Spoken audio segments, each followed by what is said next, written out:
Good morning, everybody. This is Jeanne-Marie Paynel here for your Montessori Moment. And it is Tuesday here in Curacao. And unfortunately, I must have jinxed it because yesterday I said, I hope I don't have any internet problem. And then today something happened again. So I think this is the maybe what you get for living on an island. I'm not sure, but hey, I'm making it work. I've done a hotspot on my phone so that I can be here with you and answer a very important question today for this Montessori moment. So I wanted to answer a question that I received on Facebook about perfectionism. And this is perfectionism in young children.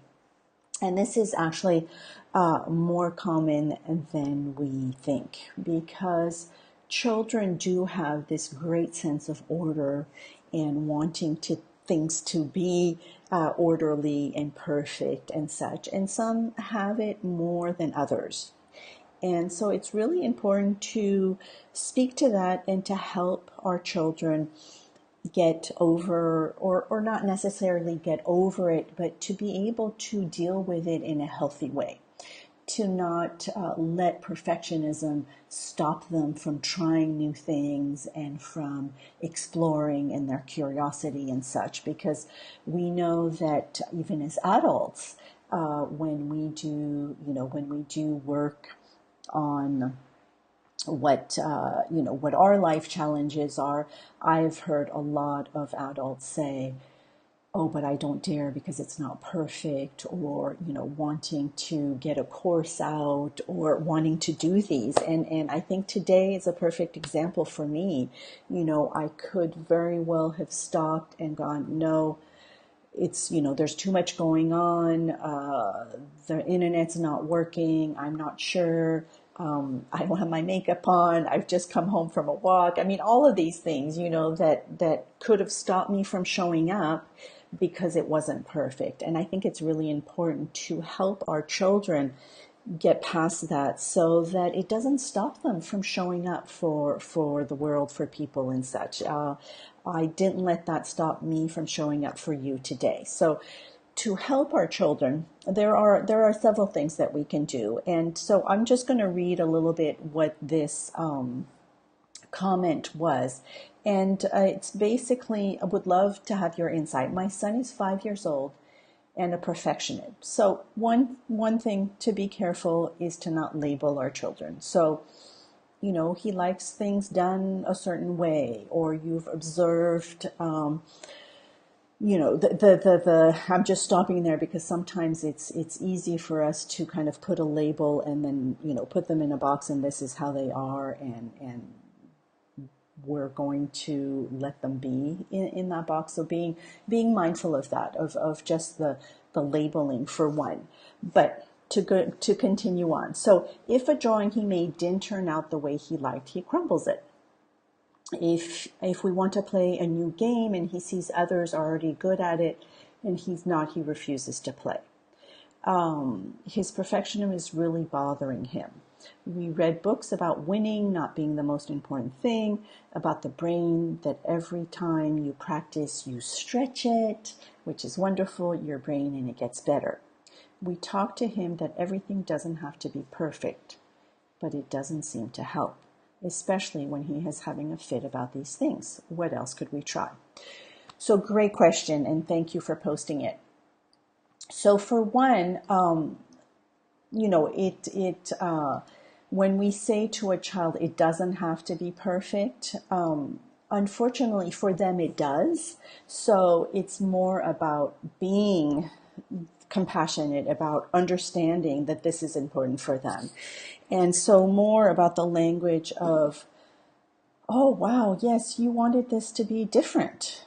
And that's okay. And maybe you can turn the page over and try again. So it's just about, admitting or having that compassion, like, oh, it's not exactly how you wanted it to be, and let's try again. So really very, matter-of-factly, no big deal. It's not about, one thing or another. It's not good, it's not bad, it just is. So for one, let's maybe save some paper and maybe have that conversation as well. Is like, oh, well, if it doesn't look the way you want it on, you can turn it over and try again. And maybe also have some stories of artists that that they try over and over again. Stories of I know the author of Harry Potter, J.K. Rowling, I think sent her proposal many, many times, and it was refused many, many times, and it was finally, taken, and look at the success that she's had. So that, might not be perfectionism, but it's just that idea of trying over again and again. And that's what life is all about, is to try. And then the other thing is just this idea that to really hone in that mistakes are always opportunities to learn. That when we make a mistake, it is about, I wonder what I can learn from this. Or I wonder how I can do this better.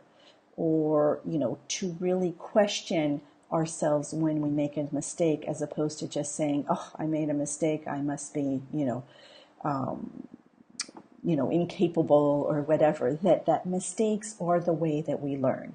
There's beautiful anecdotes about Einstein and plenty of inventors who actually, their inventions are actually a result of all the mistakes that they made and all of the trials that they kept at. So really important to talk about those. So maybe I would suggest maybe getting some stories, some books that you can read together about just other people, not necessarily about, the brain, which is great, but just kind of storytelling.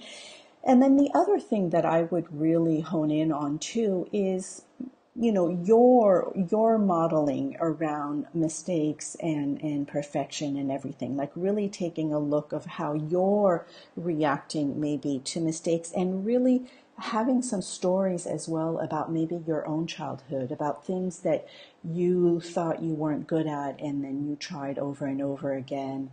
Or also being really mindful to, on a daily basis, to kind of share the mistakes that you're making right then and there. Maybe when you're cooking something and you forgot a spice or something, it's like, oh, I made a mistake, and it's still good. Or I made a mistake and I'm learning from it. Or when you're driving, it's like, oh, that was a mistake, I need to be careful.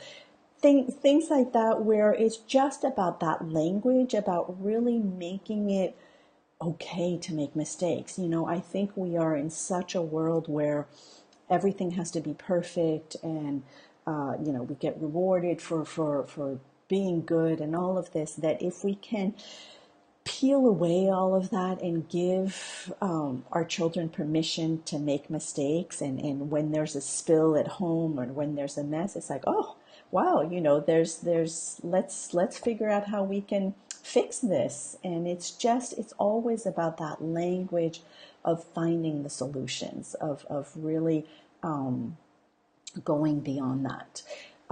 So I hope that was helpful, because children are most often wanting to perfect things, and wanting to they are a little perfectionist. I mean, I've seen it working with children in the classroom, where they have a very specific way of doing things, and they do get upset with themselves. And it's more about letting them know that mistakes are wonderful things because we can learn from them, as opposed to saying, oh, it doesn't matter, because it does matter to them. So I know that it's just a fine tuning, but to be mindful that it is a big deal for them right now. Just like, when a toddler is having a tantrum because the yellow socks aren't available that day, and we can say, oh, well, don't be silly.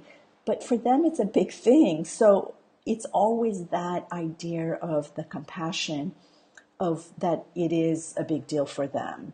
So to really try to change our language around that, to let them know, I can see that you're really upset about this, and what else can we do? Like how differently would you like this drawing to be? Let's turn the page over and do that. And I would, be mindful also with paper, for example, drawings. It's easy for a child to draw, crumble it, throw it away, draw, crumble it, throw it away. And that, I wouldn't want that to be a habit. So to be mindful about, maybe leaving only a certain amount of paper so that they get the gist that, there's a limited source, and that will also help them be able to reuse the paper or maybe draw over it or such. And when they crumble it, let's flatten it out so we can draw on the other side, things like that. That will also, I hope, help them. So I hope that was helpful around how to help children with their perfectionism, because we don't want to let perfectionism stop them from going out in the world and doing what we are meant to do. And that is very important, to know that there is no such thing as perfect, maybe other than nature, because nature is just so amazing. But there really, there is no perfect child, there is no perfect parent, there is no perfect this or that. It's just, it's all, how we see things, how we perceive things, is very important. And maybe, with this child, is have them turn around the paper upside down so that they can, invent something else from it and such. So hopefully that was helpful. I will be back here tomorrow for another Montessori moment, and I will not say anything about internet. I don't want to jinx it. Everything will be just fine. And just also a reminder that my Montessori parenting membership community is open. The doors are open until February 15th, and I would be so happy to welcome all of you there. I will post a link right below about, so you can have a little bit more details about it.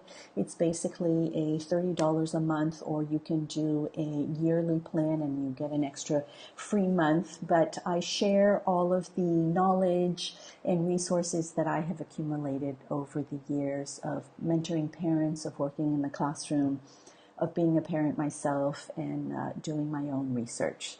So I look forward to seeing you here tomorrow. And again, let me know if you have any questions. That's what I'm here for. Alrighty, bye-bye for now.